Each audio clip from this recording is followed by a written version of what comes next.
we couldn't hold him. We could hold Baylor, but you've got your child that's laying here, and there's nothing you can do. It was really hard. We just had to take it day by day. I just wanted them to enjoy life and be a kid.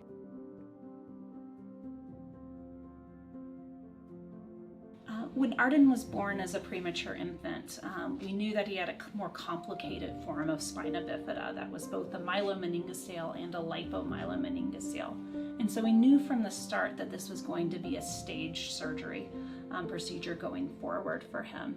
So our initial goals of care were to close the back to prevent him from getting meningitis, but all the time knowing that he was going to become a tethered spinal cord from the fatty component, and we would need to go back in and do a second surgery in the future. He had a detethered cord surgery in July. The low point for me, was back in July when he had this hospital stay, before surgery. He had a lot of progression, and our thoughts were, dang, is he gonna fall back? Is this gonna really help? And just a lot of things run through your head, and seeing him in the hospital and intubated, nothing we can do. In a detethering, in his case, we shave down the fat or we remove the scar tissue and then close the layers back up. With that surgery, historically we have said we're doing this to stabilize function, to prevent further deterioration or loss of function. What we've never promised is that you can have improved function, because that was pretty much unheard of. And over the last year or two, I've been unhappy with just detethering and watching the kids scar back in.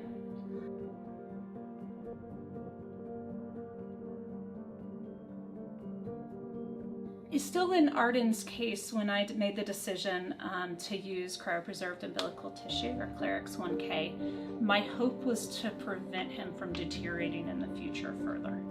To say stabilize, let's prevent deterioration.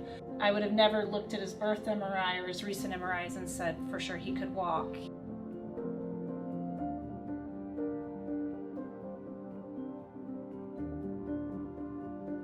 What I wasn't expecting to see is the neurologic improvement that Arden showed post-operatively.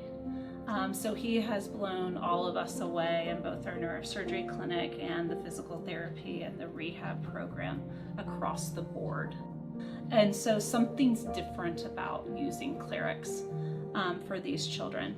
And so while radiographically the product dissolves, it's not there forever as it should be, the impact of having it in there from the time that I've shaved down, in his case the fat, removed the scarring, and released that spinal cord, it is having an additional positive impact.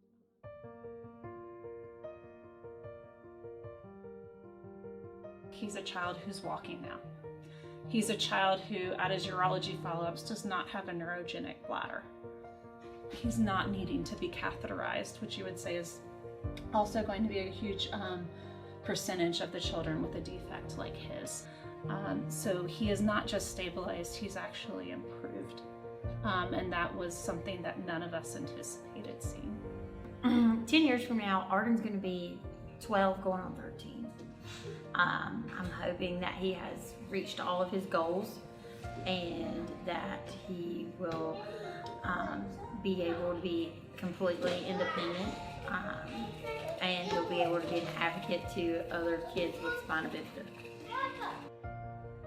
So I actually met Arden before he was born at a prenatal visit, and I was there on Arden's birthday, and I will continue to watch him go through his infant life, his toddler life. I look forward to his first day of kindergarten photo. I look forward to watching him live his life to the fullest. Hey, Arden. Hey, Arden. Hey, Arden. Tell him, hey, Arden. Hey, Arden.